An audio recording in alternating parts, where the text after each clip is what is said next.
E aí, homem, tudo bem? Aqui é Igor Ximenes, quero falar com você algo para você se tornar macho com Jesus.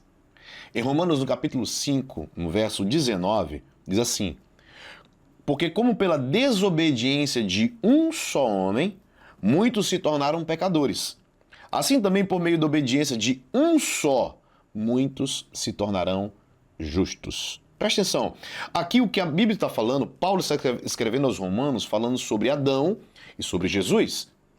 Como é a nossa hombridade adâmica e como é a nossa hombridade em Cristo Jesus. Eu até escrevi um livro com esse tema, né? Seja macho como Jesus. Você pode adquirir, o link vai aparecer aqui, você pode adquirir ele. Mas olha como é interessante, a hombridade adâmica é a hombridade do homem caído. E eu quero falar apenas 4 pontos desse homem caído. Mas antes, vamos ler junto, lá em Gênesis capítulo 3, nós vamos ler a partir do verso 8. Vamos ler a partir do verso 6. Vendo a mulher que a árvore era boa para se comer, agradável aos olhos, e a árvore desejável para dar entendimento, tomou do seu fruto e comeu, e também deu ao marido, e ele comeu. Então os olhos de ambos se abriram, e percebendo que estavam nus, costuraram folha de figueira e fizeram cintas para si. Ao ouvir a voz do Senhor Deus que andava no jardim, quando soprava o vento suave da tarde, o homem e sua mulher se esconderam da presença do Senhor Deus entre as árvores do jardim. Se esconderam. O Senhor Deus chamou o homem, e lhe perguntou: onde você está? Ele respondeu: ouvi a tua voz no jardim, e porque estava nu, eu tive medo e me escondi. Olha só como é interessante aqui, queridos. O homem caído, o homem adâmico, ele tem medo. Primeiro ponto que quero falar com você é que ele é um medroso. E veja que o medo, ele não é uma emoção ruim. O medo é que não nos faz atravessar uma rua, uma avenida muito lotada de carros, né, de uma forma imprudente. O medo é que nos dá prudência para saber o que fazer na hora de perigo. Então o medo nos segura para que não sejamos imprudentes. Só que o medo, ele é uma emoção momentânea, ele não pode ser um estilo de vida. Adão, o homem caído aqui, ele se mostra alguém medroso. É alguém que vivia escondido, medroso. Não queria mais fazer nada, se escondia de Deus. Não queria estar perto de Deus, porque ele tinha medo.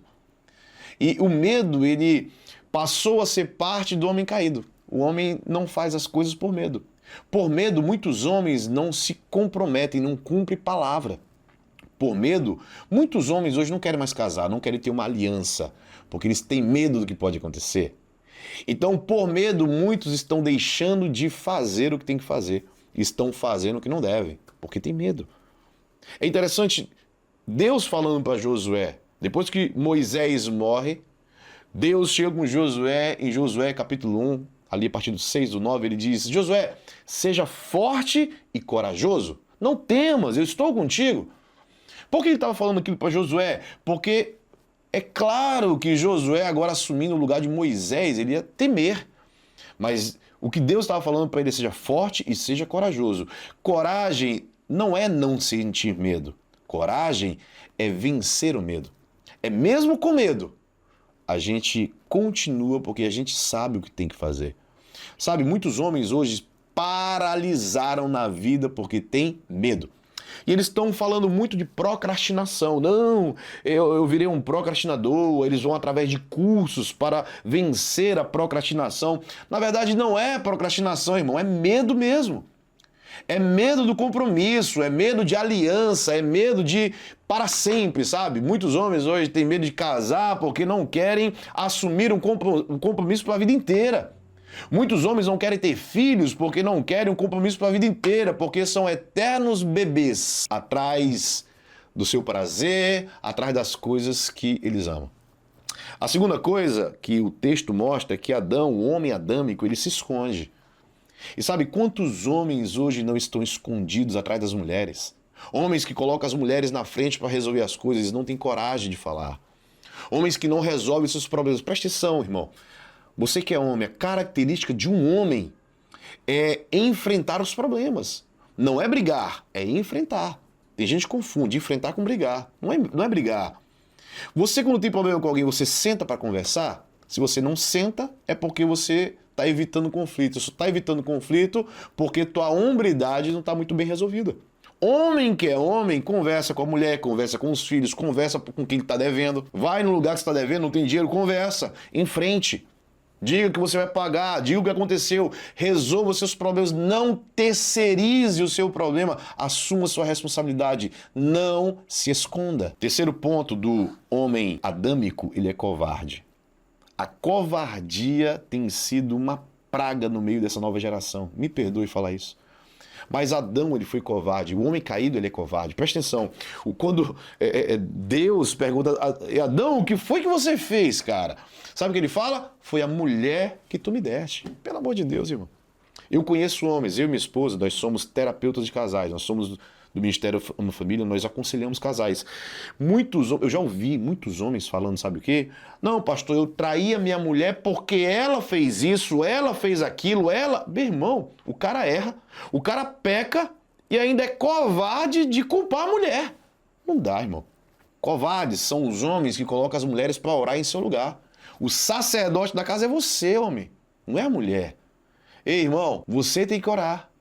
Você tem que ler a Bíblia na sua casa, você tem que ensinar os seus filhos.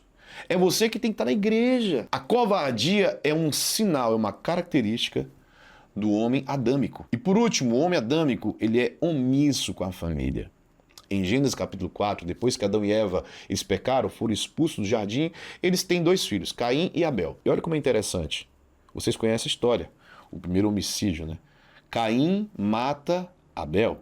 Caim matou o seu irmão porque ficou com inveja dele. Olha como é interessante no versículo 25. Adão tornou a ter relações com sua mulher, e ela deu à luz um filho que pôs o nome de Sete, dizendo: Deus me concedeu outro descendente em lugar de Abel, que Caim matou. Veja, quem está falando isso aqui é Adão. Então Adão sabia que o Caim tinha matado Abel, mas na Bíblia não diz que ele falou alguma coisa para Caim. Ele não fez nada com Caim. Quem fez foi Deus. Foi Deus que foi falar direto com Caim. Porque Adão não fez. Adão não chegou e disse: Caim, que é isso, rapaz? Ele foi omisso desde o jardim. Ele deixou Eva conversando com a serpente. Ele não entendeu que o jardim que ele deveria cuidar agora, o principal jardim, era Eva. Ele não entendeu, ele foi omisso na família. Por isso, Eva caiu, ele caiu também, aí ele tem filhos e ele se torna alguém omisso na família. E é interessante que eu gosto da figura de Josué.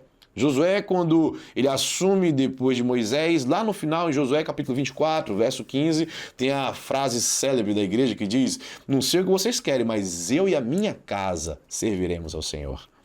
Sabe, um homem não pode ser omisso à família. A Bíblia diz em Gênesis que Noé, por exemplo, ele construiu uma arca para ele e a sua família. Não foi para bicho, irmão. Os bichos só pegaram carona. Noé fez aquilo para ele e para a família. Você percebe a questão da família? Lá no Novo Testamento, Paulo, em 1 Timóteo 5,8, Paulo escreve dizendo: é aquele que não cuida dos seus, da sua própria casa, ele é pior do que o infiel, ele negou a fé. Então, característica de um homem adâmico, um homem caído, ele é medroso, ele se esconde, ele é covarde, ele culpa a mulher, ele se esconde atrás dos problemas, ele não enfrenta e ele é omisso com a família. Ele é alguém que não dá direção para a família, ele não é o provedor, ele não é a figura do sacerdote. Agora, Jesus, sabendo disso, ele nos traz, ele morre por nós, como nós lemos no texto principal de Romanos 5,19, por um homem entrou o pecado, mas por um outro homem, Jesus, veio a justiça. É por isso que eu e você, nós precisamos ter a nossa hombridade restaurada em Cristo. Então, quais são as 4 características do homem como Jesus? Primeiro, ele é um homem responsável. Em Lucas capítulo 2, verso 42, aquele texto, no momento que Jesus, vocês lembram que quando eles vão para Jerusalém, toda a sua família, e aos 12 anos de idade, Jesus ficou no templo discutindo sobre a palavra com os mestres da lei. E a família dele volta e depois sente falta dele, né? Meu Deus, cadê Jesus? Eles voltam para Jerusalém. E no versículo 42... fala sobre isso, quando ele atingiu os 12 anos de idade, foram para Jerusalém conforme o costume da festa. E é interessante que lá na frente, no 46, fala: 3 dias depois acharam no templo, assentado no meio dos doutores. ouvindo-os e fazendo pergunta. E todos que o ouviam, menino, se admiravam muito da sua inteligência e das suas respostas. Logo os pais o viram e ficaram maravilhados. E a mãe lhe disse: filho, por que você fez isso conosco? Olha a resposta de Jesus no versículo 49. Por que vocês me procuravam? Não sabiam que eu tinha que estar na casa do meu pai? Algumas versões diz assim, na mais antiga diz: vocês não sabiam que eu estava cuidando dos negócios do meu pai? 12 anos de idade. E sabe o que é interessante, queridos? É que lá em Marcos, no capítulo 6, para completar esse raciocínio, em Marcos, no capítulo 6, no verso 3, diz assim: quando Jesus ele começa a pregar, já depois de grande, né? Aí olharam para ele e disse: não é este o carpinteiro, filho de Maria, irmão de Tiago, José, Judas e Simão? As suas irmãos não vivem entre nós? Ou seja, não é este o carpinteiro? Percebe? Aqui a gente percebe que Jesus ele tinha a profissão do pai, José, pai terreno, desde novo que ele aprendeu, mas ele também já entendia dos negócios do Pai Celeste. Jesus nos ensina a sermos responsáveis. O problema é que a gente quer criar nossos filhos muito numa bolha. Não, homem, ensine seu filho que ele tem que ser responsável. O meu filho tem 10 anos de idade e ele todo dia lá em casa, ele aprende algo novo, sabe? E ele tem a responsabilidade dele em casa. Ele não pode trabalhar, mas ele tem as responsabilidades dele. Então ele trabalha em casa, ele já entendeu o que ele tem que fazer. Ele já entende que de manhã cedo é devocional antes do colégio. Quando chega em casa, ele tem colégio, ele tem aula, ele tem reforço, ele tem as atividades dele, tem curso, ele tem o esporte, tem que ler a Bíblia, tem que ler um livro. Ele sabe que quando está só nós em casa no fim de semana ou à noite, ele ajuda a lavar uma louça. Ele sabe a responsabilidade dele. Entendeu? Ele está aprendendo nossa profissão já desde cedo. Então, o homem, Jesus, a hombridade conforme Jesus aprende e ensina o homem a ser responsável, a assumir as suas responsabilidades, a não se esconder, a não se acovardar. Segundo, o homem, à semelhança de Cristo, ele se torna um homem corajoso. Lembra que eu falei para vocês sobre o homem caído que é medroso? Que o medo, a gente sente, é uma emoção. E o que é coragem? É vencer o medo. Veja Jesus também sentiu medo. Em Mateus, no capítulo 26, acompanhe comigo, Mateus capítulo 26, no verso 39, fala que Jesus estava orando, né, naquele momento que ele estava orando ao Pai, os discípulos estavam com ele, e ele, adiantando-se um pouco, prostrou-se sobre o rosto, orando e dizendo: meu Pai, se é possível que passe de mim esse cálice, contudo não seja como eu quero, mas sim como tu queres. Sabe, Jesus ele estava aflito, Jesus ele estava orando, ele estava com medo. A alma dele estava aflita, mas ele falou: que não seja feito conforme a minha vontade, mas com a tua vontade. Sabe, queridos, coragem é fazer com medo mesmo. A gente tem uma frase aqui que a gente costuma dizer, eu digo para os liderados: vai com medo mesmo, né? Vai assim mesmo, vai com medo, mas vai, porque coragem é vencer o medo. Então, um homem semelhante a Jesus, ele tem medo, mas ele vence o medo pela coragem. Terceiro, o homem, à semelhança de Cristo, ele se torna um homem obediente. Veja o que Jesus fala no Evangelho de João, no capítulo 5, no verso... Vamos ler primeiro o verso 19. Vamos lá, capítulo 5, verso 19. Então Jesus lhe disse: em verdade, digo que o filho nada pode fazer por si mesmo, senão somente aquilo que vê o pai fazer, porque tudo que este fizer, o filho também faz. Versículo 30 do mesmo capítulo diz assim: eu nada posso fazer por mim mesmo, assim como eu ouço, julgo. O meu juízo é justo porque não procura a minha própria vontade, sim daquele que me enviou. O que Jesus estava falando é o seguinte, que ele era alguém obediente. E a Bíblia diz lá na frente, Paulo escreve dizendo que ele se tornou obediente pelo processo, pela morte, não que ele não fosse, mas ele obedeceu todo o processo com morte de cruz. Então, ele já se mostrou obediente, dizendo: eu não faço por mim mesmo, mas aquele que me enviou, aquilo que eu vi e ouvi ele fazer, eu também faço. Ou seja, ele me enviou para fazer aqui, eu faço. Ele não questiona. O momento que ele teve medo, ele venceu esse medo. Ele não questionou. Ele foi obediente até a morte, e morte de cruz. Então, a obediência, ela faz parte da hombridade conforme a semelhança de Cristo. Eu vejo muitos homens hoje reclamando, eu vejo muitos homens falando: mas por quê? Não, mas por quê? Não, eu não vou fazer. E acha que isso é ser homem. Ô irmão, presta atenção numa coisa, em nome de Jesus. O nosso problema é que a gente acha demais, obedece pouco e reclama muito. Presta atenção. O nosso problema é que a gente acha demais, são muitos achismos. A gente obedece pouco e a gente reclama muito. Obediência é exatamente fazer sem reclamar. Porque se você reclama e você questiona, então você não quer obedecer, você quer concordar. Então preste atenção no que eu vou te falar, homem. Se você só obedece aquilo que você sabe, então não é obediência, é concordância. E quando alguém te pedir para fazer algo que você não consegue, que você não sabe? Porque ninguém sabe tudo. Quem nasce grande é monstro, irmão. A gente vai aprendendo com a vida. Então, se eu obedecer somente aquilo que eu já sei, significa que eu já estou pronto. É a obediência que vai me formar. Não é o contrário. Não tenho como ser formado para depois obedecer. Não. Eu sou formado pela obediência. Logo, eu vou obedecer aquilo que eu não sei. Obediência não é aquilo que eu sei, porque aquilo que eu sei, eu só concordo. Obediência é obedecer aquilo que eu não sei, aquilo que, sabe, não entra na minha cabeça, mas eu vou pela fé. Por isso que obedecer é um sinal de fé.